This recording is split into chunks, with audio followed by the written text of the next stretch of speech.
El siguiente ponente es Pedro Jordano, de la Estación Biológica de Doñana. Hace muchos años que no teníamos el placer de tenerlo en el Centro de Capacitación y Experimentación Forestal. Así que muchas gracias por venir, Pedro. Muchísimas gracias. Para mí es una satisfacción y un privilegio poder estar aquí hoy. Y quería agradecer también muy especialmente a Pedro Antonio, a Conchita, a Miguel Ángel y especialmente también a Carlos Herrera de haberme invitado a participar en esta jornada. Y realmente, pues, como digo, para mí es una enorme alegría. Cuando Carlos me invitó para venir a la jornada, pues empecé a considerar de qué podíamos hablar, e inmediatamente lo que me vino a la mente es volvamos a los orígenes, ¿no? Y si mi diario de campo no me falla, el pasado 8 de octubre hizo 43 años que vinimos por primera vez a la Casa de Robledo. Y entonces, pues claro, ha pasado ya mucho tiempo y nuestro objetivo era encontrar sitios adecuados para trabajar con aves frugívoras, con interacciones de animales frugívoros y plantas. Y por tanto, pues voy a usar las interacciones de animales frugívoros y plantas para ilustrar como ejemplo la importancia de las interacciones ecológicas desde la perspectiva de la biodiversidad. La biodiversidad, cuando hablamos normalmente de biodiversidad, nos referimos a las especies. Pensamos siempre, lo que vemos en las noticias, lo que vemos en la atención al gran público, en los medios, son las extinciones de especies, las nuevas especies que descubrimos los científicos, las amenazas a las especies, cuántas especies podemos observar en un lugar determinado, pero se nos escapa otra componente de biodiversidad, que es en la que me voy a centrar en la charla hoy, que son las interacciones ecológicas entre las especies. No hay una sola especie en la Tierra que viva sin interaccionar con otras especies. Y hay una analogía muy bonita de este trabajo, es un trabajo muy interesante del profesor Margalef y la profesora Emilia Gutiérrez, de American Naturalist, en que compararon la diversidad de lo que ellos llamaron artefactos construidos por humanos que funcionan. Por ejemplo, desmontaron artefactos pues, como podría ser este mando a distancia o ese proyector o la placa base de un ordenador o una lavadora o una televisión, contaron los componentes que tenían, calcularon índices de diversidad y los compararon con los índices de diversidad que normalmente podemos ver en ecosistemas naturales, en un arrecife de coral, en un bosque tropical, etcétera, etcétera. Muy interesante.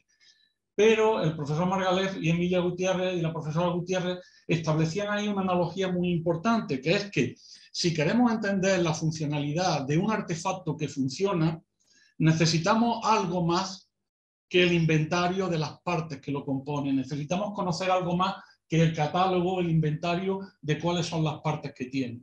¿Por qué? Porque si solo sabemos las partes y, como dicen ellos, empezamos a unir las partes al azar, no vamos a tener un artefacto que funcione.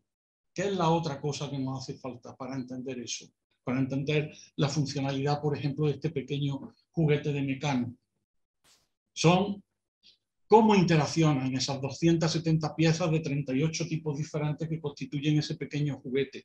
Cómo se establecen las conexiones entre las piezas, qué piezas se relacionan unas con otras, porque si no seguimos, si no entendemos esa pauta, no vamos a entender la funcionalidad de esas interacciones. ¿Por qué es importante? ¿Por qué es tan importante las interacciones ecológicas? Porque son las que dan soporte a la biodiversidad. Las especies no pueden persistir sin interacciones ecológicas. Y eso ya nos lo decía el profesor Daniel Jansen, en que cuando hablamos de extinciones de especies, todo bien. Pero hay una forma, lo que normalmente se nos escapa, es una forma mucho más insidiosa, una forma mucho más perversa de extinción que la extinción propia de las especies. Es la extinción de las interacciones ecológicas, la pérdida de las interacciones ecológicas. ¿Por qué? Porque las interacciones ecológicas se extinguen generalmente bastante antes de que se pierdan las especies. Si tenemos la dispersión de semillas por arrendajo en una dehesa y los arrendajos disminuyen de abundancia en esa dehesa, a lo mejor en nuestro censo, en nuestro inventario de diversidad, nos aparece el arrendajo, oímos cantar un arrendajo, lo vemos, hacemos una observación de un arrendajo, tenemos arrendajo aquí. Pero si la abundancia es tan baja que funcionalmente ya no sirve para la regeneración de la dehesa, se nos ha extinguido esa interacción. Y esas interacciones ocurren entre especies.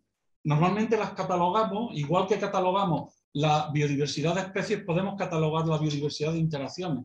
Pero las interacciones, normalmente hablamos de interacciones entre especies, pero normalmente lo que vemos en la naturaleza, lo que apreciamos en la naturaleza son interacciones entre individuos de diferentes especies, que tienen que ver con cuáles son lo que técnicamente se llama la probabilidad de encuentro interespecífico entre un polinizador y una planta, un individuo de un polinizador, un individuo de planta, un individuo de un frugívoro con el fruto que está consumiendo.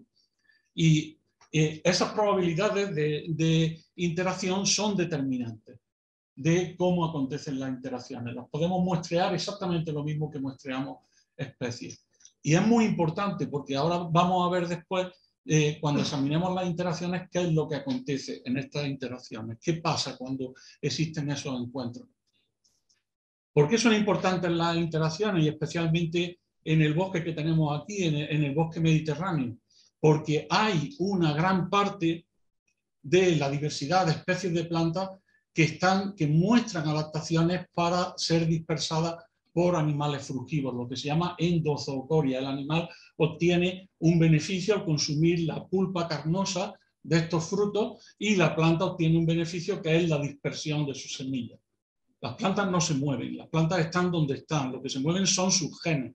Y sus genes los mueven los polinizadores cuando mueven gametos masculinos en el polen, o cuando los animales frugívoros cuando mueven semillas y dispersan semillas y dispersan los nuevos genotipos que se han creado en esa población. Y por ejemplo aquí veis que si vemos qué proporción de las especies leñosas que hay en distintos tipos de bosque en todo el mundo, vemos que en promedio en matorrales mediterráneos, especialmente por ejemplo matorrales de llanura o matorrales de aquí de montaña media, podemos tener un 56% de especies leñosas que precisan de los animales para ser dispersadas. Y se compara eso bastante con ciertos tipos de bosques tropicales. No alcanzamos lo que encontramos en algunas pluviselvas tropicales, pero vemos que es absolutamente crucial la interacción con animales frugívoros para la regeneración natural de estos bosques, del bosque mediterráneo. Los niveles de producción de frutos son muy altos en estos matorrales, especialmente en el matorral mediterráneo, en el bosque mediterráneo de llanura, donde podemos encontrar, hay variaciones entre años bastante fuertes, pero podemos encontrar cifras que se aproximan bastante a lo que encontramos normalmente en pluviselva, en bosques tropicales, donde la importancia de las interacciones es enorme, muy por encima de lo que encontramos en sabanas, en bosques templados, etcétera, etcétera.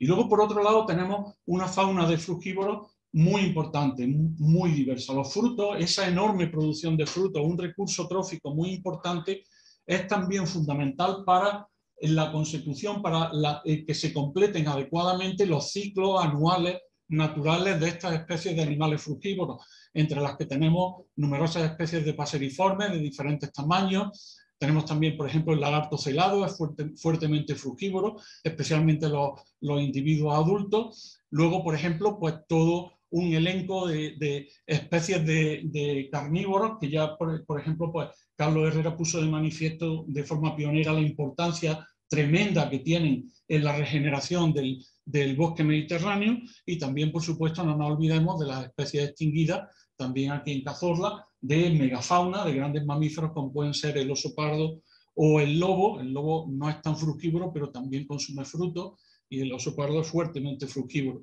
Es decir, que en este tipo de hábitats son estos las especies que componen esas interacciones. Y cuando nosotros vamos sumando y vamos muestreando todas esas interacciones que pueden acontecer en un bosque como estos, y de las cuales depende fundamentalmente la regeneración natural, lo que vemos es que son mapas, si trazamos estos mapas de relaciones entre las especies de plantas y quién las consume, que serían estas bolitas aquí en verde, pues serían especies de plantas, y los cuadrados en naranja serían animales frugívoros. Vemos que conforman agregaciones de una alta complejidad. Necesitamos entender esta complejidad, y la necesitamos entender porque si pretendemos conservar estos bosques, necesitamos entender cuál es la funcionalidad de las especies más centrales y cuál es la funcionalidad de las especies más periféricas. Necesitamos saber con precisión nuestros esfuerzos en biología de la conservación, dónde debemos dirigirlos para poder mantener toda la biodiversidad de estos ecosistemas. ¿Cuáles son los mimbres fundamentales que no me pueden faltar en estas estructuras complejas de interacciones para que persista toda esa estructura? Es lo mismo que si se nos está cayendo una casa, ¿qué es lo primero que tenemos que reparar para garantizar que la casa no se me derrumba? ¿Cuáles son las vigas maestras que son esenciales? ¿Cuáles son los tabiques o las ventanas que pueden ser más secundarias? Entonces, eso necesitamos urgentemente entender esa complejidad. En el caso de animales frugívoros, pues este es un trabajo reciente con Elena Quintero y con Jorge Isla, en el cual pues, hemos revisado diferentes métodos dependiendo de la etapa en que se produce la interacción, que ahora la vamos a tratar con más detalle. Y veis aquí que tenemos diferentes métodos, como por ejemplo son métodos de censo más tradicionales, fototrampeo, captura en redes japonesas, como nos han enseñado antes nuestros compañeros con los murciélagos, también lo que hablaba Carlos Ibáñez del barcoding de ADN, también muy importante, huellas, etcétera, etcétera. Es decir, podemos obtener evidencia de cuándo interaccionan estas especies unas con otras y qué consecuencias se producen. ¿Qué es lo que acontece en una interacción? Lo que ocurre en una interacción es algo en lo que todos nosotros que estamos aquí en esta sala y quienes nos están escuchando nos fascina, nos encanta. Lo que pasa en una interacción ecológica son detalles de historia natural. Y tenemos que entender esos detalles de historia natural para saber qué es lo que está aconteciendo en cada una de estas interacciones que nosotros mapeamos en una caricatura, por ejemplo, como esta, de lo que técnicamente se denomina una red bipartita de interacciones entre especies de plantas, simbolizadas aquí por los nodos verdes, y especies de animales frugívoros simbolizados por los nodos en rojo. Y lo que acontece en una interacción, cuando se relacionan dos individuos de dos especies que interaccionan, estos detalles de historia natural lo que representan son relaciones de dependencia recíproca. Yo dependo de ti, tú dependes de mí. Esa dependencia puede ser positiva o esa dependencia puede ser negativa o también puede ser nula. Y esas combinaciones dan lugar a una miríada de formas y de consecuencias de interacción. Pero básicamente eso es lo que ocurre ahí. Cuando diseccionamos esa interacción tenemos estas dos vías de cuánto depende la planta de los servicios de dispersión del alirrojo, en este caso el majuelo, y cuánto depende el alirrojo del consumo de frutos de majuelo para cerrar esos ciclos de regeneración natural. Pero la interacción no termina cuando nosotros la registramos. La interacción tiene, si la diseccionamos, tiene unas etapas que son bastante interesantes. Tiene una fase de encuentro que en interacciones ecológicas entre especies de vida libre, como son plantas productoras de frutos carnosos y animales fructívoros que buscan esos frutos, existen pues, esta etapa de encuentro que tiene que ver con los patrones de forrajeo, los patrones de movimiento, las preferencias de consumo de los animales, etcétera, etcétera. Lo que nosotros podemos registrar, por ejemplo, si usamos observaciones directas o si usamos fototrampeo, es lo que acontece en el momento de la interacción que tiene que ver con el resultado inmediato de la interacción. Las interacciones tienen esos resultados, que ya he dicho que pueden ser positivos, negativos, neutros, una miríada de resultados. Los podemos medir, los podemos cuantificar, los podemos observar. Pero también hay otra cosa muy importante de las interacciones, que son sus resultados aplazados. Es cuando ya no observamos a la interacción en sí misma, todavía permanecen resultados aplazados, que por ejemplo en el caso de la dispersión por animales frugívoros tiene que ver con a qué distancia de la planta madre se han dispersado las semillas, a qué tipo de hábitat se han dispersado las semillas, etcétera, etcétera. Vamos a repasar brevemente algunas características de frutos y de animales frugívoros que son interesantes. O frutos como alimento, pues tienen unas propiedades muy interesantes. Tienen escasos nutrientes esenciales. Los frutos en general, los frutos carnosos son pobres en nutrientes esenciales. Pueden ser pobres en lípidos, pueden ser ricos en carbohidratos solubles, muchas veces los frutos muy suculentos, pero se caracterizan también porque tienen un alto contenido en agua, que también puede ser muy importante en ciertos tipos de hábitats para los animales frugívoros.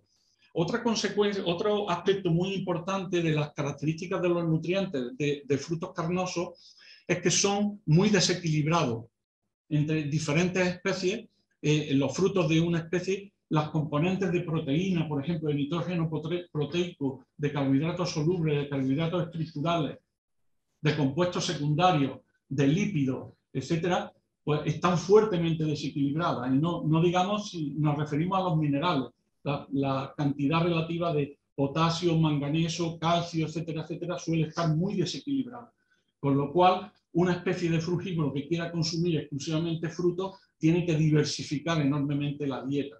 Y eso es muy interesante desde el punto de vista de la planta. Generalmente eso lo que acarrea de consecuencias para los frugívoros es que se producen cuellos de botella digestivos. Fisiológicamente, ¿eso qué quiere decir? Quiere decir que si yo soy un frugívoro, independientemente que pueda consumir un montón de frutos de majuelo, no consigo tener la suficiente y la adecuada combinación de nutrientes para poderme mantener. Tengo que diversificar la dieta.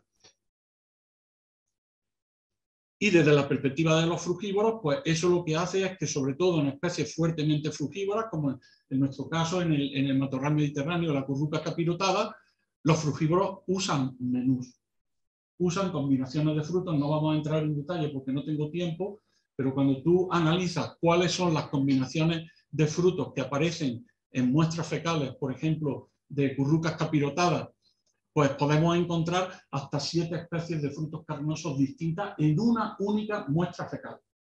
El tiempo de tránsito de un fruto por el tubo digestivo de una curruca capirotada es aproximadamente 18 minutos, entre 18 y 20 minutos, lo cual indica que los frugívoros en corto espacio de tiempo están usando combinaciones, están ingiriendo combinaciones de frutos de forma que no es aleatoria. Es decir, tienen preferencias muy concretas sobre ciertas especies y combinan de forma muy adecuada combinaciones de especies de forma que obtienen una recompensa, como vamos a ver ahora, pues bastante interesante desde el punto de vista de su condición corporal.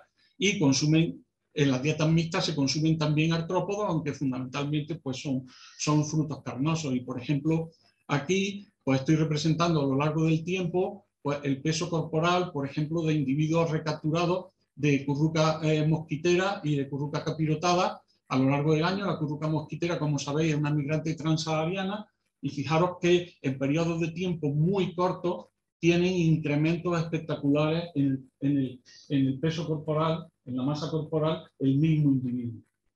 Es decir, los frutos como alimentos son absolutamente esenciales para garantizar que estas aves son capaces de cruzar el desierto de Sahara en condiciones adecuadas para llegar a las áreas de invernada. En el caso de la curruca capirotada, que es también migrante, pero también tenemos muchas poblaciones invernantes aquí, pues veis que los frutos son fundamentales para mantener los pesos corporales durante todo el invierno, en las condiciones adversas del invierno. Y desde la perspectiva de la planta, pues consecuencias muy importantes que ya empezó a documentar Carlos Herrera hace mucho tiempo, pues vemos que pueden conseguir, bueno, aquí no se ve el eje, pero lo que está representado aquí en el eje y a la altura de las barras es el porcentaje de frutos que son consumidos por estas especies de frugívoros en plantas que tenemos marcadas individualmente y en las que vemos cuál es el éxito de dispersión de toda la cantidad de cosecha de frutos y de semillas que has producido, qué proporción son las que estamos viendo los frugívoros, y vemos que son proporciones bastante altas. Este sería el 50% y llegan aquí pues, muchas veces casi al 100%, con niveles de intensidad bastante altos. Ahora bien, por detrás de esas interacciones, lo que hay son esas consecuencias aplazadas que habíamos hablado antes. Y esas consecuencias aplazadas tienen que ver con las funciones ecológicas que están embebidas en esas interacciones. Las especies no tienen una función ecológica per se. Lo que tiene una función ecológica es lo que se deriva de cuando interaccionan entre ellas. Y en el caso de las plantas, como ya os he dicho, las plantas no se mueven, están quietas, pero sus genes sí se mueven. Y los que los mueven son los polinizadores y mueven los animales frugívoros. Por ejemplo, de muchos de ellos depende la regeneración in situ de las poblaciones locales, o, por ejemplo, los eventos de colonización a larga distancia, que son absolutamente fundamentales en escenarios de cambio global como los que estamos asistiendo, en que las plantas se tienen que mover, tienen que migrar tiene que expandir su rango de área geográfica, etcétera, ¿no? Esas son las funciones ecológicas que están embebidas ahí. ¿Cómo podemos estudiarlas? Pues tenemos que acudir a técnicas indirectas y algunas que habíamos puesto a punto con trabajos realizados aquí en el parque, pues son, por ejemplo, el usar técnicas de genotipado del endocarpio de las semillas. Obtenemos las semillas dispersadas de los animales frugívoros. Este es un caso donde es una agagrópila de una corneja negra, pero hay otros casos en que encuentra una semilla regurgitada o en un excremento y entonces pues no puede identificar qué frugívoro es el que la ha dispersado. Lo que hacemos es que extraemos ADN del endocarpio de la semilla, que es esa cubierta leñosa que rodea a la semilla. Estos son árboles de cerecino, aquí en la Nava de las Correhuelas o por ejemplo en otras navas, en Navanoguera, pues también lo encontráis. Y entonces ese ADN, ese genotipo que obtenemos del endocarpio de la semilla, lo comparamos con ADN obtenido a partir de las hojas de los árboles que hay en ese rodal o en esa población de árboles. De tal manera que al ser de origen materno, el genotipo es, obteniendo microsatélites de ADN, digamos, la huella digital de la planta, la podemos comparar directamente y cuando casa podemos asignar que semillas que hemos muestreado en estos colectores pertenecen a un árbol concreto de esa área que estamos estudiando. O bien podemos encontrar también semillas que no cuadran con ninguno de nuestros genotipos que pertenecen pues, a otras poblaciones. Con ello lo que hacemos pues, son estas distribuciones de frecuencia que son simplemente en función de la distancia a partir del árbol madre, cuál es la distancia que separa el árbol madre de dónde hemos localizado la semilla. Y podéis ver que los eventos de dispersión locales pues, son fuertemente locales, es decir, hay un subconjunto de animales frugívoros del cual depende la regeneración natural de un rodal en concreto, de un stand en concreto, de una población en concreto, y hay otro subconjunto distinto de todo el elenco de animales frugívoros que interaccionan con la planta, de los cuales depende crucialmente la dispersión a larga distancia. Eso tiene implicaciones muy importantes desde el punto de vista de biología de la conservación. Si, por ejemplo, nos desaparecen este subconjunto distinto de especies, automáticamente esto que técnicamente se llaman kernel de dispersión, se nos truncan a las distancias cortas y las semillas quedan reclutadas, los nuevos individuos quedan reclutados en poblaciones locales y se colapsa el flujo génico. Aquí, en colaboración con Juan P. González Varo y con Juan Arroyo, Carol Carballo y otros colaboradores, pues hemos desarrollado técnicas que nos permiten también identificar quién es la especie de frugívoro que está dispersando las semillas. Para ello obtenemos ADN de origen animal, por ejemplo, de restos del esófago o del intestino, que se ha quedado acumulado en el excremento o en las semillas regurgitadas.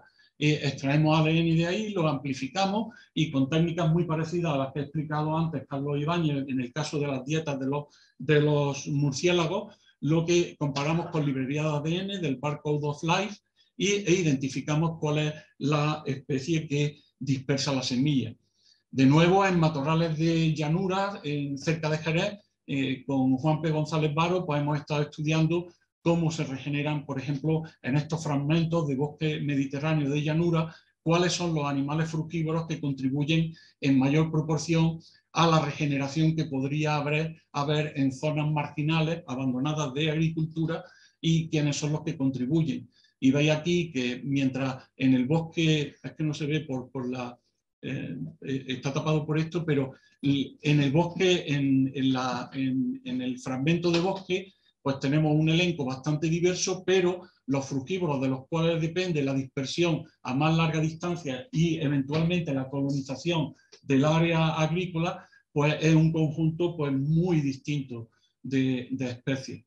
También, de nuevo, en colaboración con Juan P., con Carol Carballo y con Juanmi, pues hemos estado usando simultáneamente también esta identificación del dispersor con la identificación del árbol de origen. No me voy a parar mucho en los detalles de esta figura, pero podemos ver cuál es la contribución en distancia al borde del bosque, la contribución de la dispersión de semillas que tiene diferentes especies. Por ejemplo, los frugívoros pequeños, como cabe esperar, pues tienen mayor contribución a la sombra de semillas más cerca del bosque de origen, y realmente el potencial de regeneración de este tipo de áreas marginales pues depende de un subconjunto muy reducido de animales frugívoros.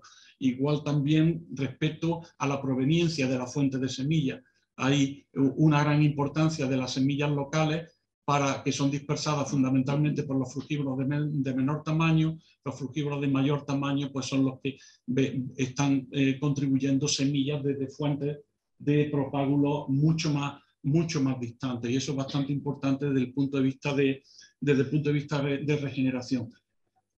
Estas interacciones de animales frugívoros son solo un pequeño subconjunto de toda la biota que interacciona con una población de plantas. Y, por ejemplo, si entendemos el ciclo de regeneración de una población de plantas, el ciclo natural de regeneración pasa por etapas de polinización, bueno, de crecimiento del árbol adulto, reproducción, la polinización de flores, la fructificación, eventualmente la dispersión de las semillas, aquí es donde ocurren las interacciones con animales frugívoros, y que son dispersores de semillas, pero luego pasan a otra etapa de germinación y de establecimiento.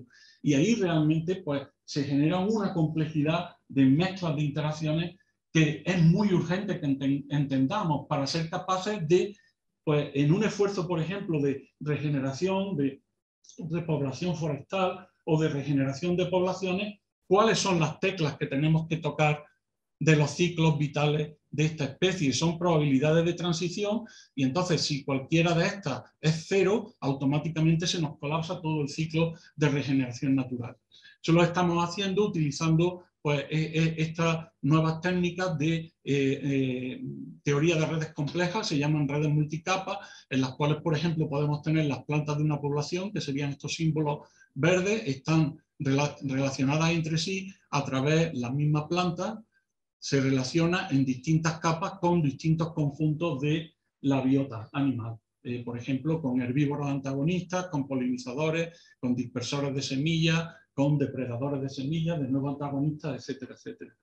Y podemos estudiar cómo se establecen estas interacciones. De nuevo, este es un ejemplo con estudios que hemos llevado a cabo con el cerecino aquí en la Sierra de Cazorla y que estamos desarrollando ahora, porque no hay técnicas, por ejemplo, no hay técnicas analíticas y estadísticas todavía disponibles para analizar redes multicapas de este tipo de redes bipartitas, en que tenéis aquí los triángulos amarillos son los árboles, los círculos azules son los animales, en este caso serían interacciones con herbívoros, y cada uno de estos son árboles individuales en un área concreta, y veis aquí pues, interacciones con herbívoros, el mismo árbol interaccionando con todo el elenco de polinizadores, el mismo árbol interaccionando con todo el elenco de frugívoros. Lo que estamos desarrollando son técnicas para ver si existen subconjuntos. Si miráramos, imaginaros que nos ponemos allí donde está el Zorzal Charlo y miramos eso como así, como en un túnel, y vemos si hay subconjuntos distintos de árboles que están interaccionando de forma diferente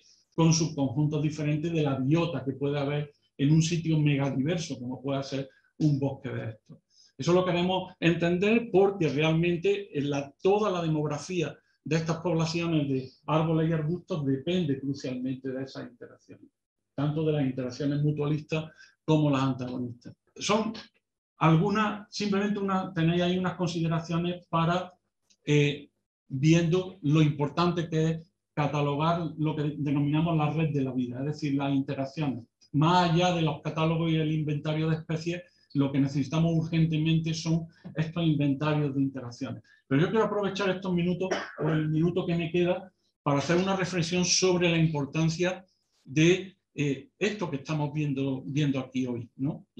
Esa interacción entre ciencia y gestión, que yo creo que es un mutualismo. Es decir, una buena gestión es fundamental que se documente sobre evidencia científica. Y tenemos, cada día en los periódicos tenemos casos donde es realmente patético cómo se gestiona ignorando la evidencia, los datos basados en evidencia. Lo hemos tenido con la administración de Donald Trump, lo tenemos todavía en Brasil con Jair Bolsonaro. O sea, tenemos ejemplos en que si la gestión y la administración de un espacio natural protegido como este ignora la evidencia científica, entonces ¿qué instrumentos nos quedan para gestionar? La gestión basada en el miedo, la gestión basada en la superstición, la gestión basada en la improvisación. Y esos son muy malos compañeros para realizar una buena gestión. Pero por otro lado, la ciencia también nos beneficiamos de una buena gestión. ¿Por qué? Porque nos ayuda también a salir, a bajar de la torre de marfil. Y nos ayuda a hacer mejor ciencia y a ver cómo, por esotérica que sean nuestras investigaciones, podemos encontrar algunos mimbres que pueden ser aplicados y resolver problemas de gestión. Por tanto, yo hago votos para que en un espacio natural protegido como este todavía continúen por muchas décadas más una interacción efectiva entre gestores y científicos, porque es absolutamente fundamental para las dos partes. ¿Cuáles son las ventajas que tiene el tener una buena base de apoyo científico en un espacio natural protegido? Son tres. Por un lado, el conocimiento. Si no tenemos conocimiento, no sabemos lo que estamos haciendo. Estamos gestionando a oscuras. No tenemos una luz que nos ilumine. Si no tenemos conocimiento, no tenemos esa antorcha que nos guía, ¿no? En segundo lugar, necesitamos, nos viene muy bien esa gestión, esa investigación para detectar problemas, tener una forma de detección temprana de problemas. Es un apoyo que hay ahí y que eso es también labor de los científicos, el preocuparnos de transferirla a los gestores. Y en tercer lugar es la visibilidad. La visibilidad, me refiero a la visibilidad internacional. Muchos ejemplos de los que estáis escuchando aquí los hemos presentado en cursos en Estados Unidos, en Japón, en Alemania, en Brasil, en Costa Rica, en un montón de sitios. Ejemplos que hemos trabajado aquí en el Parque de la Sierra de Cazorla Seguridad Villa. Y esa visibilidad internacional es ya una referencia. Es una referencia que Carlos Herrera la ha resumido ahí, de todos esos años que tiene la ciencia que se hace en el parque. Por tanto, eso es muy importante. Esos tres son los tres mimbres fundamentales que tenemos para seguir cultivando esa conexión efectiva entre ciencia y entre gestión. Y nada más, lo voy a dejar aquí. Muchísimas gracias por vuestra atención y también para la gente de mi grupo de investigación, pues muy especialmente Cristina García por el trabajo con Bruno Majalep, Juan P. González Baro, Alfredo Valido, Néstor Pérez Méndez, etcétera. Y especialmente también por los técnicos Juan Mi Arroyo, Cristina Rigueiro y muy especialmente Manuel Carrillo.